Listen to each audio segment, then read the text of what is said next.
When you will not obey God's law, God puts you under cruel authority. I mean, that's where we are. A nation that will not govern themselves, a nation of people whose people will not govern themselves, God sends in a cruel governor over them. This is why we are losing our rights. And we can holler and scream Constitution all we want to, but the truth of it is, I really don't think America as it is now is capable of being governed by a constitution. I am not a communist, a dictator. I am not anything like that. I'm giving you a biblical analysis.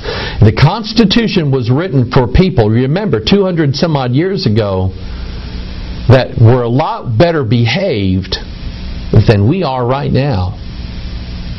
And so that's kind of my spin on it. But I'll tell you, we're losing. This is not about keeping everybody safe, but that's how they're marketing it.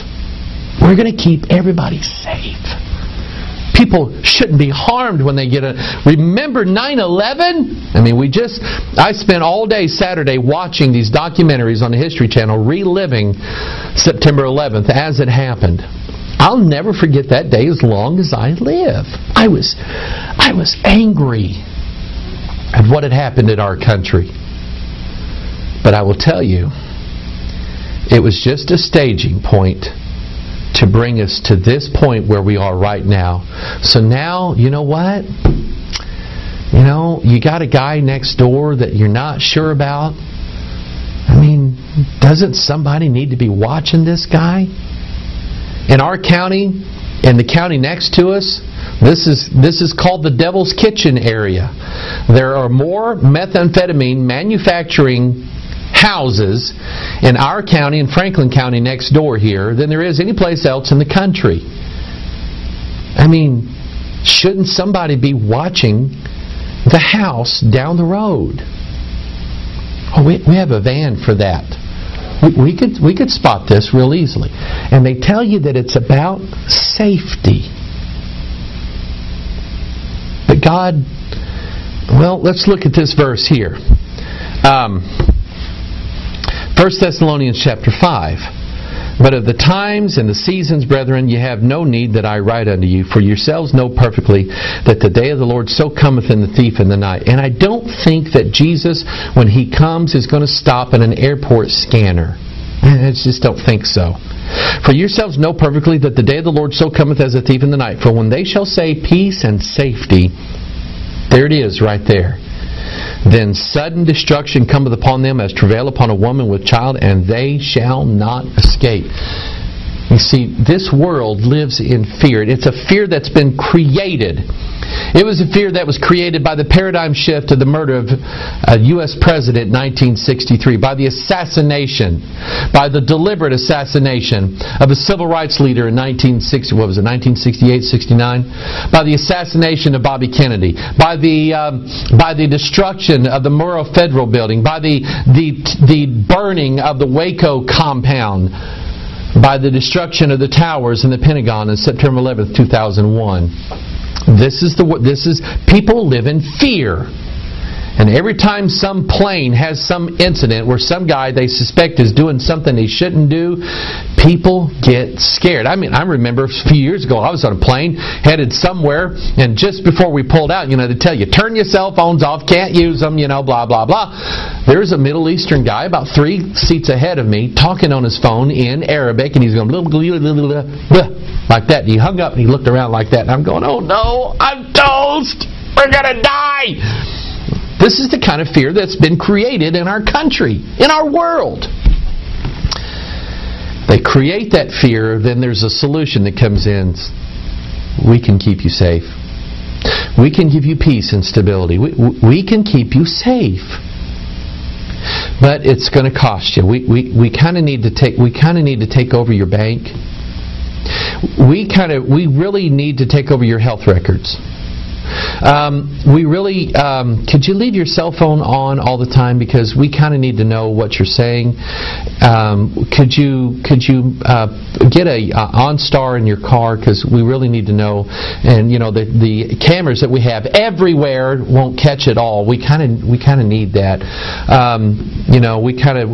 Can we control your television set too? And by the way, if something really bad happens, we need to give the president the plug to the internet, because we don't want any bad thing to come out on the internet. And by the way, when you type something in, is it okay we just jot that down and put that in a file? We're not going to use that. We're not going to. We just need to keep you safe. Can we do that? And everybody says, yep. Yeah, go ahead. It's no big deal.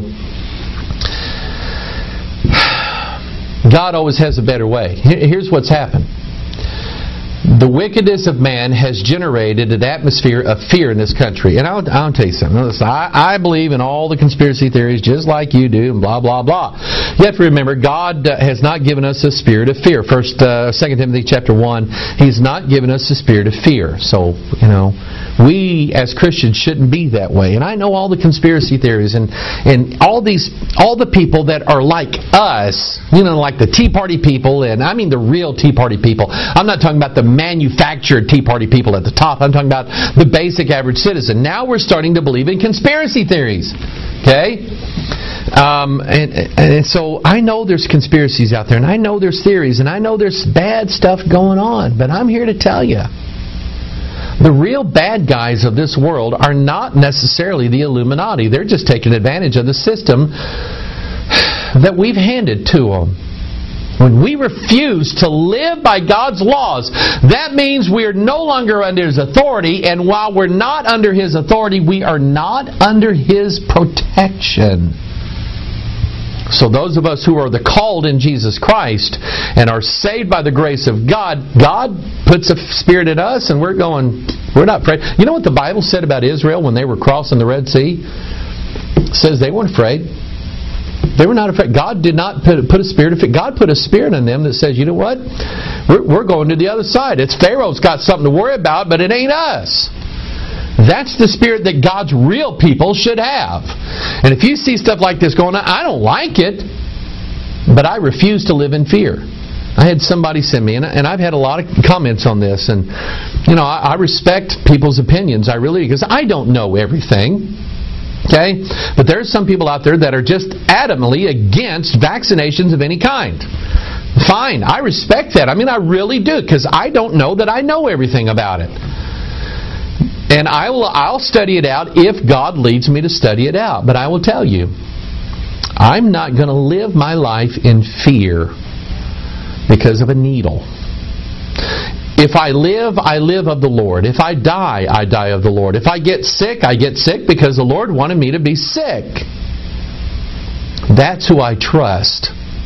That's whose arms my life is in. But it's not so with the lost people. And we're going to go back. We're going to go all the way back. We're going to deal with this peace and safety thing. Because we got to stay safe. Maybe they should do that to keep us safe. Look what God said. Leviticus 25. Wherefore ye shall do my statutes and keep my judgments and do them, and ye shall dwell in the land in safety. And the land shall yield her fruit, and ye shall eat your fill and dwell therein in safety. You know what God said? God said, keep my laws, I'll protect you. Okay? You won't need to build bombers. You won't need to build atom bombs. You won't need vans driving up and down the street looking in everybody's underwear for stuff. You won't need that. God says, if you keep my laws, I will keep your land safe, is what He said. That's what God said. Psalm 4:8, I will both lay me down in peace and sleep. For thou, Lord, only makest me dwell in safety. I like laying my head down at night and going to sleep and not worrying about, can I get to my gun quick enough? I like that. Proverbs 21:31, the horse is prepared against the day of battle. but safety is of the Lord. And you know what really all this is? Monitoring, the van with the x-ray machines, the airport scanners, the chips. You know what that all is? It's building an infrastructure based upon what they think is coming down the road. Okay? I mean, that's what it is. What a perceived threat. You know what God told Israel? He said, you know what's going to happen when you start violating my laws? You're going to run when no one's chasing you. And that's exactly what we're doing in this country right now. We are running, and there's